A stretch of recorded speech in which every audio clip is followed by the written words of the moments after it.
Let's podcast. After dark, Canes losing overtime again.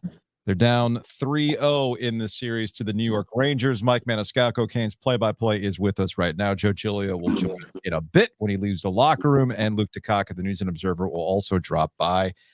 Mike, the Canes are officially in stave mode. I was optimistic based on Andrei Svechnikov's play. I thought it was going to carry over into the overtime. I was not expecting 90 seconds into it for the Canes to be stunned the way that they were. But, I mean, it was an exhilarating final minute or so. And this is the unfortunate side of hockey. You can get hyped for that. You can go get your beer at the intermission. Come back and you're sent home just like that. I was stunned. I was stunned the way it ended like that, especially how strong they played to get to that point, set up 2-2. What did you see? Basically, I saw what I've seen in the previous two games. I saw Carolina do a lot of things that they want to do, a lot of good things. But when it comes down to it, if your special teams let you down in a game like this, and this time it wasn't that they gave up power play goals. They corrected that. This time it was the fact that the Carolina Hurricanes gave up a shorthanded goal while on the power play, which I could probably tell you is maybe even more of a backbreaker than giving up a power play goal. So that's just kind of where we're at right now. And in this situation, you know, you just have to, and Shane Willis said it on the radio broadcast when this game is over. What you got to do now, you can't look at, it's not, we got to win 4 in a row against the Rangers. It's not even you got to win game 4. Yeah. You just have to win the first period, and you break it down into segments. But, you know, tonight, Andrei Svechnikov in the first period, that was the best I've seen him play as a power forward. If we forget about what points and, you know, trying to accumulate points in a game, I mean, he controlled that first 20 minutes for Carolina. I thought that Pyotr Kochetkov was as good as you could ask him to be under these circumstances. He gave you a chance to win more than gave you a chance to win.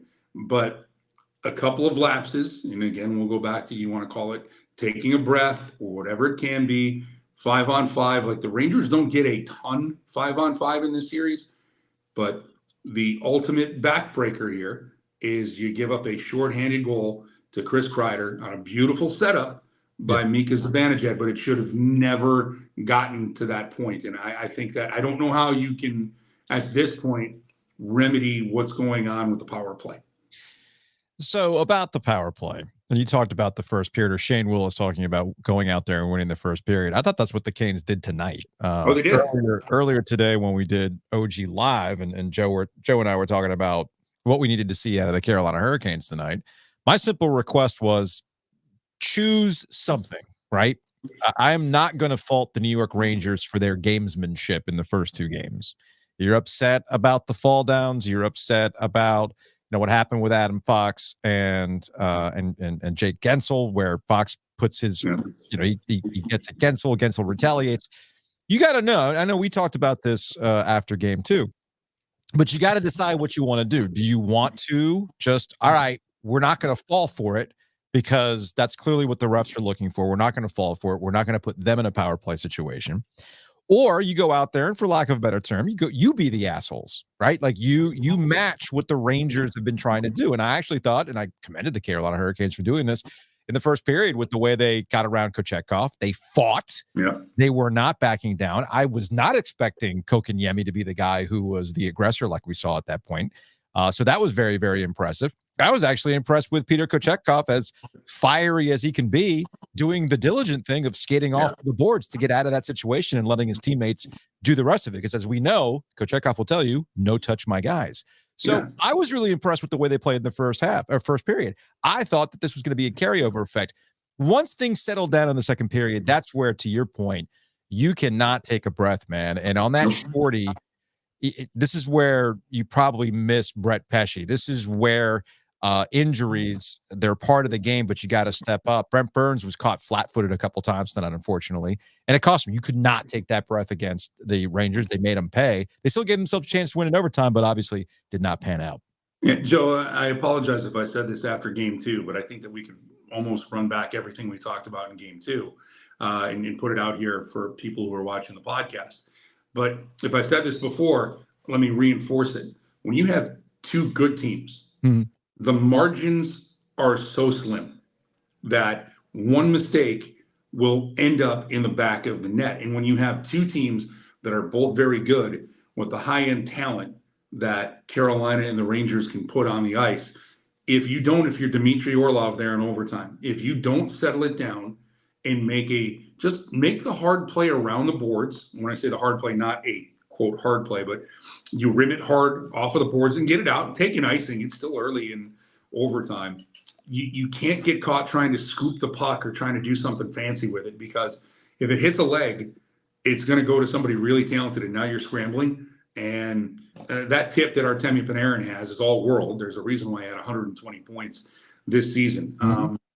And look, I don't want you to go put your coach jacket on, but it's in the car, Mike. I can go get it. I know, but this is a game, and when you get to overtime, you've got to make that choice of, we're going to send this down, and we are going to live to fight for another faceoff. Yeah, and go from there. And the frustrating thing for me is, people are going to sit here and say, "What's wrong with the Canes, and how does this keep happening?"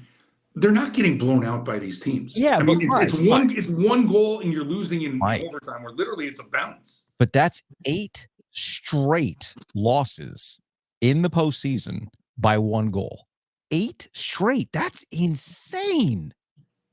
So of course, would it be better if it was 8 straight by 5 goals? Would that make everybody happier? Mix in a blowout, I guess, because it's probably easier. It's probably easier, and we'll bring in. No, seriously, this is something that we talk about all the time. Let's bring in Joe Giglio, who is hanging out on the 5th floor at PNC Arena, along with you, Mike Maniscalco.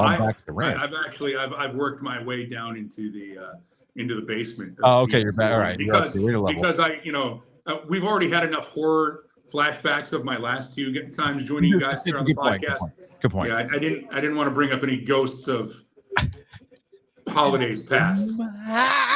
Now, Joe, Mike and I were just talking about this now. It's like, that's 8 straight losses by 1 goal. And it's like, why does this keep happening? You mix in a blowout, you could just flush that shit, man. Like that, you just flush that out. This is the type of thing we talk about this with basketball all the time. Sometimes you just rather get your ass handed to you than you move on to the next one. This is just brutal for the Canes, man. Coming off of what happened against the Florida Panthers last year, and what we're seeing against the Rangers in the second round this year. Again, I don't know.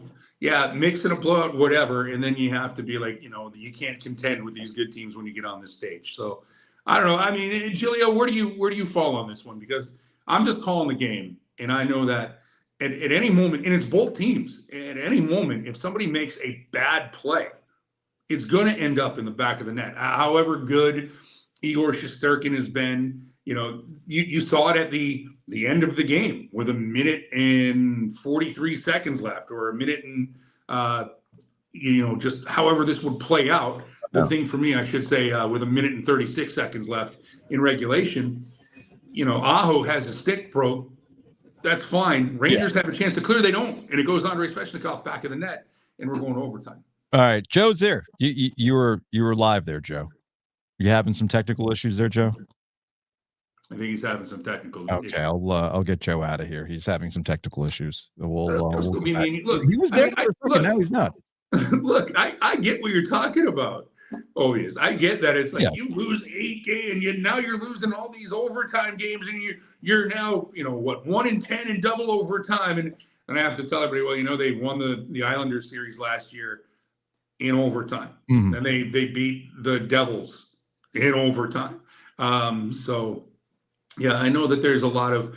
I just wish people would pick. Do you want to go with like the recent past, or when you dive into going back to 2009? I'm like, just let me know where the parameters end. Oh yeah. Where I can and can't say. Well, I do think there's a fair conversation to be had about the iterations of the playoff runs for the Carolina Hurricanes with Rod Brind'Amour, where they started and where they're at, right?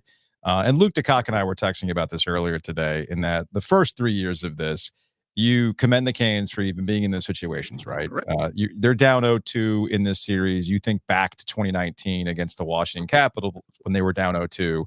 They come back, they win it, right? I think it's only happened twice in Carolina Hurricanes history where they've come back from 0-2 in a series. I think 06 was the first one, and then this in 19.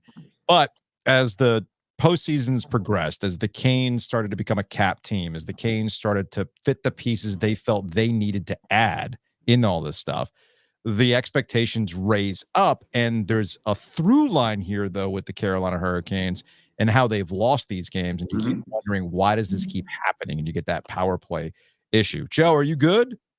Yeah, can you hear me? There we go. Now you're in the house. So anyway, care to join as we're discussing? Yeah, I lost you at the 1-goal games. Yeah, I mean, it is a symptom of who they are, right? You have the puck possession, you have your Corsi Cup championships, you have your, the shots on goal.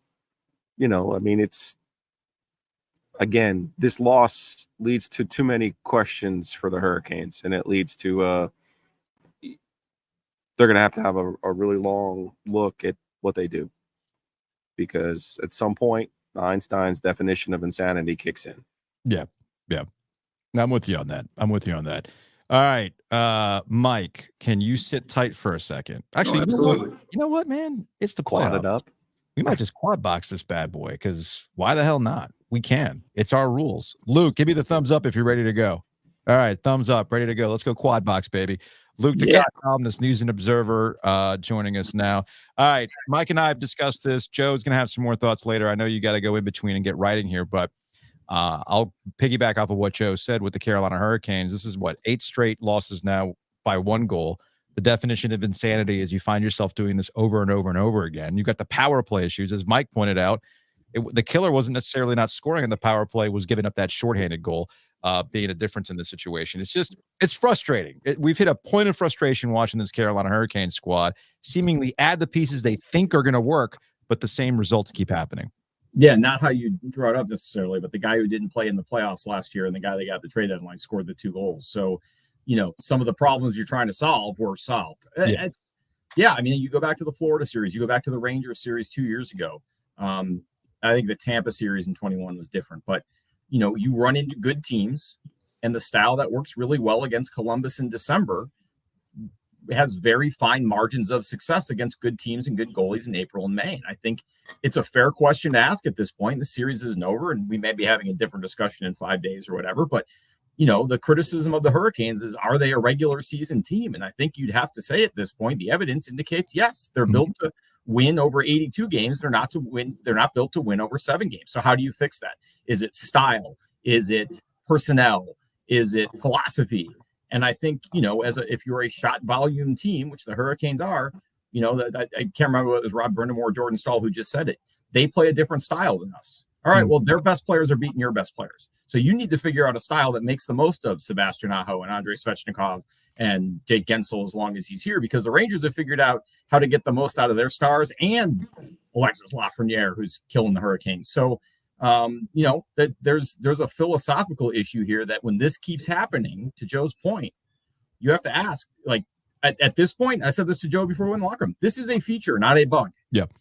That this is the way it is. Now, if your power play clicks, like it did against the Islanders, 5 of 15, it's a gentleman's sweep. Let's move on. And the Islanders are not a bad team, but they're not as good as the Rangers. There's no doubt about that. No doubt about that. They're not as good as the Rangers, and also there's a difference in how the Rangers decided to attack the Carolina Hurricanes power play. They hung back. They forced Carolina to constantly cycle through. A lot of the frustration you see in the comment section, a lot of the frustration you see in the Twitter comments, emails, the OG Sports phone. It's, look, if you're on the power play, you just can't cycle it. You're going to have to make some shots too. We can talk about the quality of shots, but Michael Scott, Wayne Gretzky, you miss 100% of the shots. Well, and here's the thing that, and maybe Mike can speak to this too. Here's the thing I don't get when you get down to that core philosophical problem.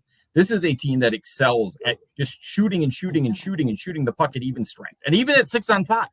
But when it gets to 5-on-4, now we're going to stand around and pass it around and wait for the right shot. Like, if they would play on the power play the way they play at 5-on-5, they'd have a lot more success.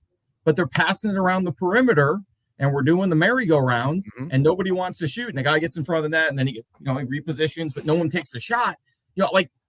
Is Brent Burns hurt at this point? I mean, I think it's a question you have to ask, because they took him off the first power play unit, and it got better. Yeah. Brindamore pointed out after the shorthanded goal, they sort of turtled on the power play, and I think that's probably true. But that's a mental toughness thing then. And if you're that weak that you're going to have a failure and then just punt the rest of your power plays, then what's the point? And we might as well just skip overtime at that point. So, I mean, I just think, to me, the disjunction between what they do at even strength and what they do at the power play, what they do 6-on-5, which has been pretty good in the playoffs, is kind of baffling to me. Well, kind of to your point, and not being devil's advocate at all. So if we're talking here going the shot volume doesn't work, but then we're saying, well, the power play, it doesn't work because they don't have the shot volume. So what is it? Yeah. So what? Well, no. I mean, I think you can. I think the power.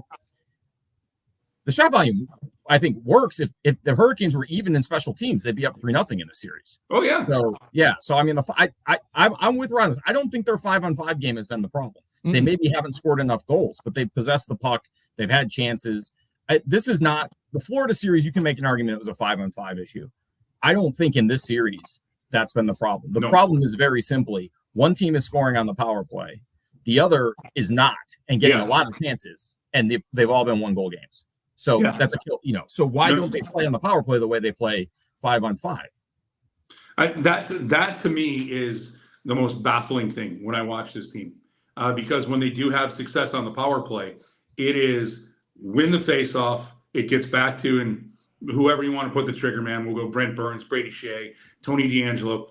Shot gets through. Goaltender makes a rebound. Coughs up a rebound, and then you work it to somebody who's open, or you deposit the rebound into the net. That's when this power play is at its most effective, at least in the regular season. And, I'm not going to say you dumb it down, but sometimes you do the simple things to work. And back to Luke's point, you're going to get somebody to the front of the net. You better get the shot through when you get somebody to the front of the net to take away the goaltender's eyes. And I mean, again, it honestly, if we boil this all down, it's exactly what Luke just said. There's no mystery here. There's no magic. There's no read the Time Life books to figure out what happened here in the mysteries of the unknown. This is a special team series. And I'll go back to it. When you have two really good teams, if you're a dash every night in the special teams, you're probably losing the game. And I'm being nice when I throw the word probably in there. And that's what this series has been for me.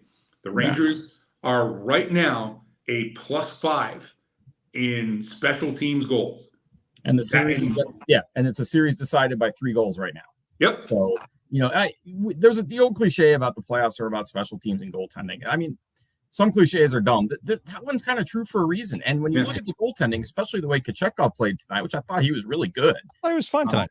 I mean, I think the goaltender battle in this series was narrower tonight than it was in either of the first 2 games. It's not a war the Hurricanes are going to win, but it had to keep it closer than it was the first 2 games, and they did tonight. But the special teams, and then as bad as the power play has been, the difference in this game is giving up a shorthanded goal, which is ironic considering that was power play number 4 tonight, right? So 12-21 tripping. And what odd, and look, maybe I saw it differently, but I actually thought that started out as one of the stronger starts to the power play. The Carolina the power play was actually, I mean, obviously it didn't score. It was okay to start.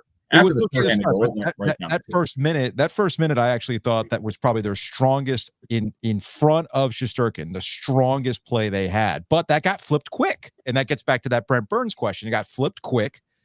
They got that rush, and the next thing you know, we've got that difference maker with what you had Zibanejad to Kreider, and that was the end of it right there. Again, and there were multiple opportunities. I mean, you go back to power play number 1. Svechnikov tried to baseball bat that thing in. He puts it right in the chest of Shesterkin. I think there was another instance where there was another Svechnikov prime opportunity. Couldn't get the rebound. I think there was a Gensel opportunity there that he could just not get the rebound. There was one, I'm trying to remember, on one of the later power plays, they just straight up whiffed. They had some chances, couldn't bury, couldn't finish, and we'll send you out of here on this, Luke. Svechnikov, you and I were talking about this on Press Row. Svechnikov has had technically a good series against the Rangers. Dumb penalties aside, he has had a good series.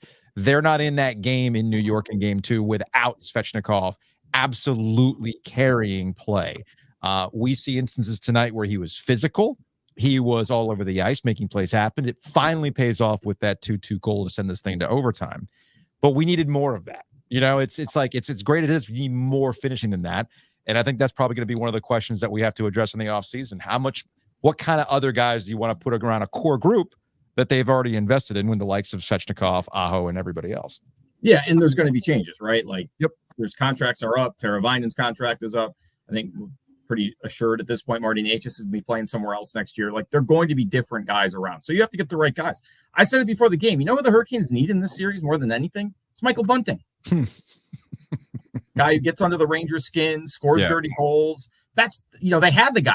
And okay, so they made, they make the deal for Gensel. It's an upgrade. Gensel scores tonight. I thought Svechnikov was terrific, and I told the intermission host on the air that he asked me, he thought, how good is Svechnikov's first period? I said, well, he needs to score. If he's going to play this well, he's got to finish, because the Hurricanes have a lot of guys who are really good all-around players. They've got even Jesperi Kotkaniemi, very good all-around player, but they got 3 guys who can finish. Seth Jarvis is one, Jake Gensel's one, Andrei Svechnikov is one. Those 3 guys got to finish their chances. Tonight, Gensel did. He did in game 2. So, okay, so we'll let him off the hook for a little bit here.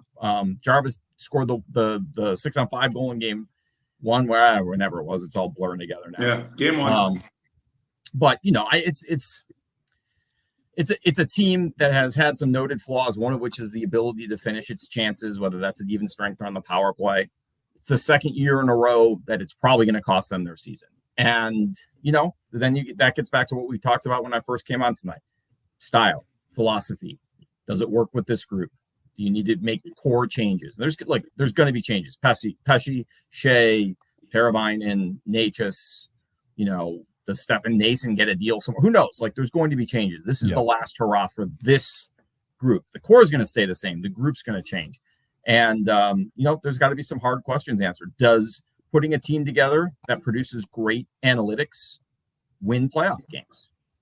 And I'm not an anti-analytics guy. Don't get me wrong. No. But are you looking at everything? That's not about being that. No. Yeah. Are you looking at the holistic effect that your team has? Do you have enough jerks?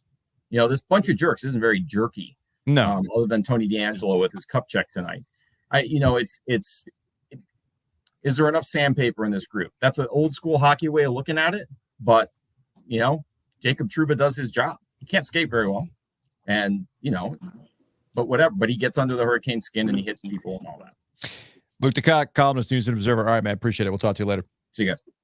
All right, Mike, before we say goodbye to you, we want to shout out Roback. Use that. I put it up earlier. Use that promo code OG20.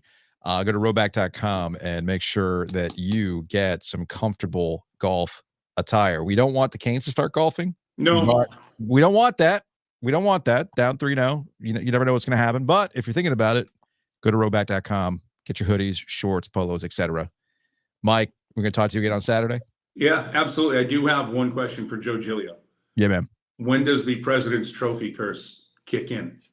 Man, it's not strong enough right now. Maybe when they say Mo. But I called Lafreniere, first of all. I called that. I'm the only one on the planet who fucking called that, by the way. I am the only one. Not even his fucking parents called that one. I called that one. He did it again tonight. The go ahead there, the 2-1. Because truth of the matter is, I respect all the things you guys are saying, and Mike, God knows you know all this stuff, and Luke is right there next to you, following this team and understanding it. The truth of the matter is, the Rangers' best players are better than the Hurricanes' best players. Yeah, the Carolina. I think Sebastian Aho has been so much better this year. I think he's taken a step, but at some point, in Svech, I thought tonight scored when the money was on the table. Man, they needed him, and he scored a goal tonight. But the truth of the matter is, you can go back every year and you go, well, Matthew Tkachuk, well, Bobrovsky, well, the Boston top line. Like how many fucking times has the Boston top line sent the Hurricanes home? Yeah. Right. So you're sitting here going, when is it the Canes' turn to have a hammer? I thought the Gensel trade put them in a position to have one of those lines. They played exactly one playoff game together. I cannot respect Rod for more than what he's done here. It's been amazing. But I still don't understand why you break up that line after one playoff game. That didn't make any sense to me. Still doesn't make any sense to me.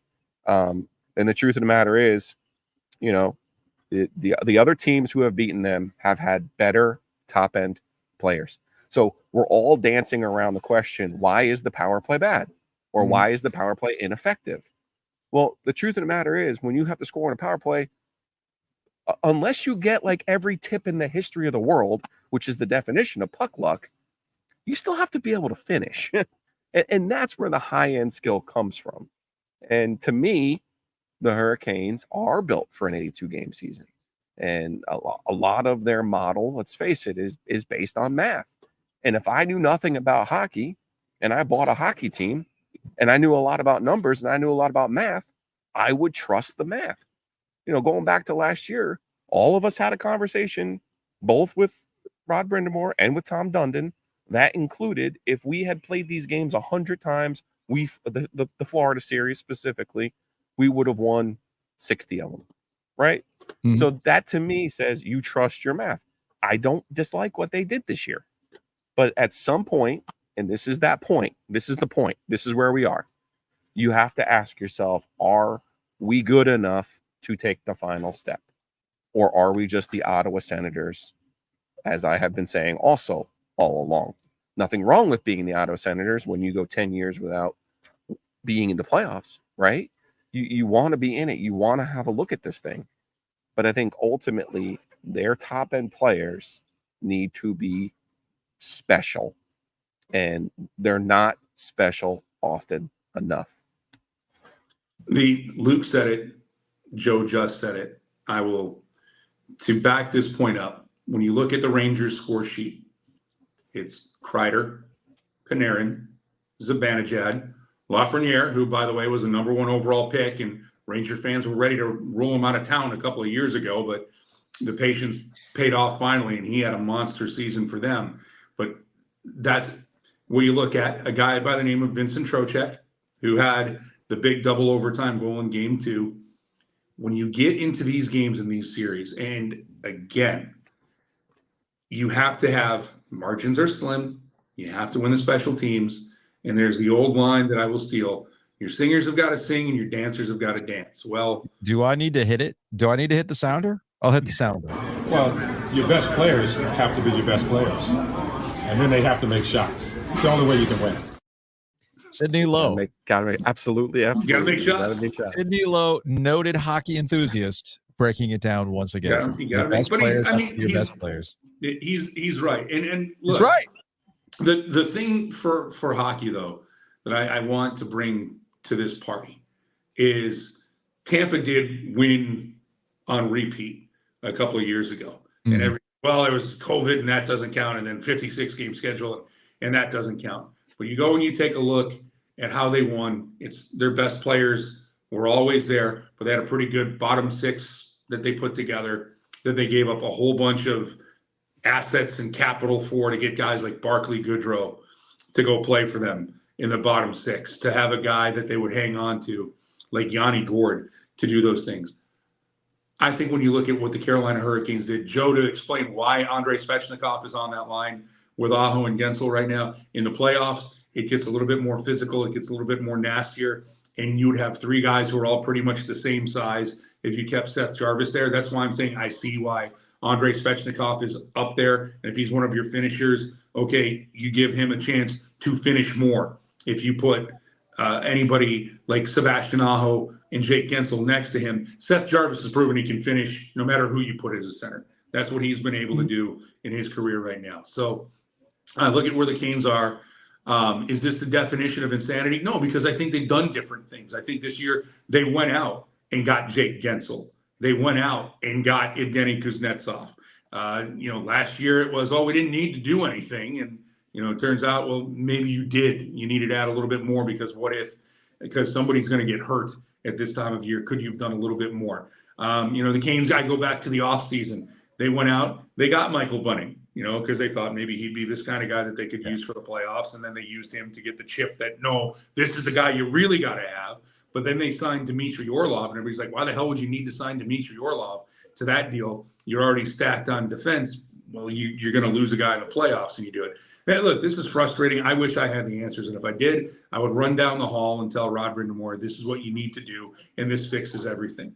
But at the end of all of this, I hate to go with sometimes the simplest answer is the right one.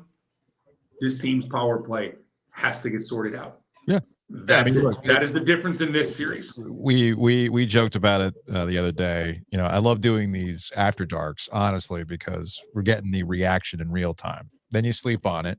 You wake up the next day. You look at all your notes again, watch some of the highlights, and you go, yeah, special teams again. And to tie it back to the beginning, as people have been joining live here, as much as we can bang on, 0 for 15 on the power play. And you should. And you should. It's that shorthanded, man. That shorthanded goal was a killer tonight. Absolute killer tonight. And gave the Rangers a lot. It wasn't luck, though. It was a skillful play by Zibanejad. And I guess that's where I'm getting at. I think. No, and it was not a good play by the Canes power play unit that led to the puck getting to Mika Zibanejad. Yeah. That's what this comes down to. And again, now what you got to do if you're Carolina, I mean, that mountain is huge. And look, I never say never, but you got to go win the first period on Saturday at 7:08 when they drop the puck. We'll see what happens on Saturday. Mike, man, we appreciate it. And we will talk to you on Saturday night. Hopefully we'll have more games to talk about after Saturday night rather than putting the post-mortem on the team. But the Canes are officially in stave mode. We'll talk to you later. You got it, guys. Thanks. All right, that's Mike Maniscalco here on the After Dark, which is brought to you by Crank Arm. Check them out, crankarmbrewing.com. They've got a Mother's Day swag today. Oh yeah, I saw you drop by today, and did you pick up some of that bike pump? I did. Delicious. Nice. That's fantastic. They sell it by the can, so we need to get some for the studio. All right. I know that Bennett is tired of your Lafreniere point, but I did jot it down when it happened. And I even tweeted it out. I'm like, you're never going to let that damn goal go. Nah. You're never going to let that goal go when they went up 2-1. Nah, you know when I'm right. You know it. And I think I gave you the right Star Wars part of it. It's interesting. What, the Kylo? Kylo. Yes. It's interesting. I had a thought when I was down on the floor there watching the third period. Yeah. It was too easy in 02. It was too easy in 06. What do you mean right? too easy? The team moves here in 97. They're in Greensboro, right? Yeah. You're talking 6 years. They go to the Cup final. Oh, okay. Well, in less than 10 years, they win the Stanley Cup. The freaking Toronto Maple Leafs are over here going, you did what? And they fired their coach today.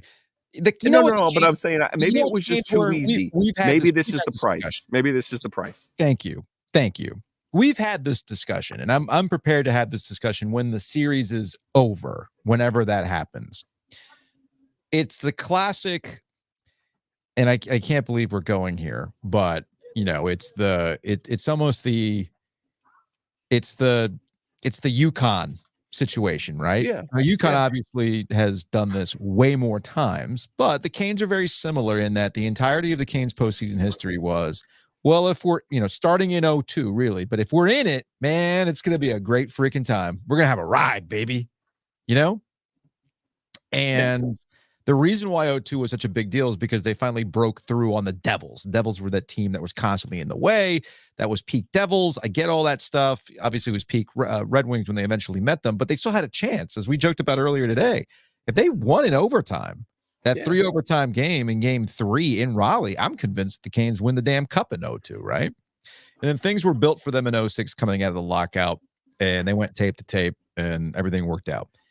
So you've got this weird juxtaposition of the Canes' history prior to Rod Brindamore taking over as the head coach was these weird pockets, these flare-ups, oh my goodness, this is great. And it was a party, man.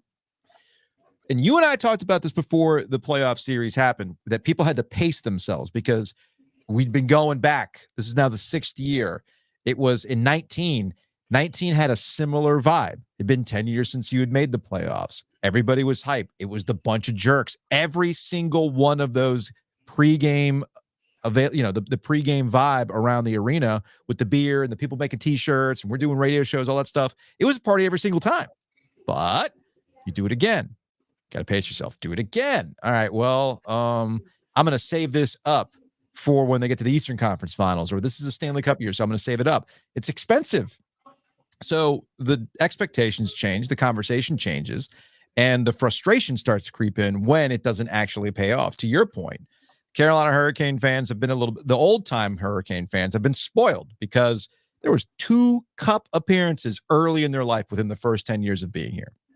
Now, if you want to call it the price, if you want to call it a maturation of a franchise in a maturation of a market that has a lot more transplants, a lot more homegrown hockey fans, all this stuff, I appreciate it for what it is, because we talk about the Carolina Hurricanes not with a pat them on the head, just be happy to be here. No, this is a Carolina Hurricanes franchise with real expectations that you would typically apply to Carolina basketball, expectations that you would typically apply to Duke basketball, the kind of like, damn it, why can't we be good consistently that state fans have been having about basketball, or what you see with football. This is good. This is a good maturation for the Carolina Hurricanes in terms of how we talk about them, but that still doesn't mean that it's not frustrating. And that's how it's playing out right now. Well, I think this is also one of the first years, 19, everyone's just warm and fuzzies, right? Yeah. And you probably win one series more than you thought. Mm-hmm. And then, the bubble, and then the Lightning, and then, then they lose the Rangers in 22. That wasn't good. Canes were the better team, and now the Canes are not the better team right now. And that's where you have to be frustrated, because yes, Pesci's injured, but that's not on the same level as losing Svetch last year, and not having Pacioretty at any point, really. Injuries, right? Honestly, dude, or even the goalie situation from even from 22 when they did lose. Remember, Freddie didn't play, so no, this is pure power outage. I mean, for lack of now, if I wanted to do YouTube, SEO, keywords, catchy headline, power outage, man. It has nothing to do with some of the injuries. Straight up power outage. That's what I'm saying. Like, this is the first time in 6 years where you look at it and basically go, you know what? We're not good enough. Yeah. There's no ifs and buts and candies and nuts here. This is just, we're not good enough. And that's the crisis that Tom Dundon, Don Waddell, and Rod Brindamore face. Yeah. You straight up. I mean, this series is starting to remind me a lot of Florida, in the sense that the other team is just making one more play than you are. But in last year, it was more so the goalie. I think Shesterkin was fine tonight. He was good. He's fine. But, I thought the Rangers and their goals made plays when they had to make them. And as it's shown in 3 games, they've made one more play than the other team. And in hockey, that's all you need. But it's a lot easier to do when you have high-end skill guys consistently creating legitimate chances. Mm-hmm. Not the let me get it past the blue line and put it right in between the letters, which the Hurricanes love to do. All right, I think that's gonna wrap it up. We'll do this again Saturday. That's one last topic, actually. We can keep it quick. I don't know if you want to call it lightning round, but not without the graphics, sir. Lightning round. What is Saturday going to look like? Saturday's going to be ugly. Yeah. You and I were talking about this. People were wondering what the crowd was going to look like tonight. I thought tonight's crowd was what you would expect for this game. Were there Rangers fans in the building? Yeah, man. There's Rangers fans in the building all the time in the regular season, and I expect to see it in the playoffs. But it wasn't overwhelming. The Canes fans were louder, straight up. But with the dejected nature, the kind of like, wet blanket of tonight, and Rangers fans absolutely feeling it, as based on what I can see in the chat, because Rangers fans have infiltrated the YouTube. Fired up. They should be fired up. They have a really good team, man. Look, man, everybody's talking 1994 all over again between the Knicks and the Rangers, so it's a good time to be into this if you're a New York fan. But I got a feeling that a chance to see a sweep. Rangers fans are going to be showing out on Saturday in the building. It's going to be an interesting vibe. I don't know what to expect, but my feeling is a lot of Rangers fans in the building, more so than we saw tonight. Yeah, I don't expect, obviously, the team to give up, and that's not the DNA of the Canes. No, but the building could be very, very blue on Saturday, and very, very drunk. And I'm sure there will be some extra security deployed for this one. It wouldn't be the first time we've seen a Rangers fan kicked out by the police. So I witnessed that in the overtime a few years ago. So let's see. To the YouTube comments, Canes are just like the Leafs. They can win around 1-round Leafs. I'll call them. Wow. Okay, then. Yeah, but the Leafs have a bunch of top end skill. If you could marry the Leafs and the Hurricanes, you'd be on to something. Steven, if the Canes get swept in the second round, will this cause Rod to finally change the offense? I'm sure there'll be some serious soul searching when it's all said and done. There was a lot of like Rod Brindamore conversation here, which, like from John, and I know John, 6 years of this crap. It's not crap, man. It's not crap. Like, crap is not making the playoffs. No. Having really successful regular seasons, putting yourself in position to have good seasons, put yourself in a cup situation. That's not crap. It sucks that they lose, but that's not crap, man. That's not what that is. Again, caught in the moment, I would not renew his contract. Come on now. Although, hey, maybe Tom Dunn was right to hold off on that contract. It gives him the leverage, I guess. From Shiva, it's just unfathomable that the power play is great in the regular season. It was great in the last series, and then just abruptly falls off in the playoffs. So what we got from USC Gamecocks. My favorite part of the power play is when the Canes just stand there and just look at each other. And there was a lot of that. There was a lot of that. From Gavin, Rangers just better. Power play sucks. Simple. Yeah, pretty much is that simple in a lot of ways. So let's see. We got more comments, more and more comments. Anyway, we got so many comments tonight, but I don't think we're going to go. From Brendan, much respect to the Canes. Failure to mention how good the Rangers are this year. Ignorant.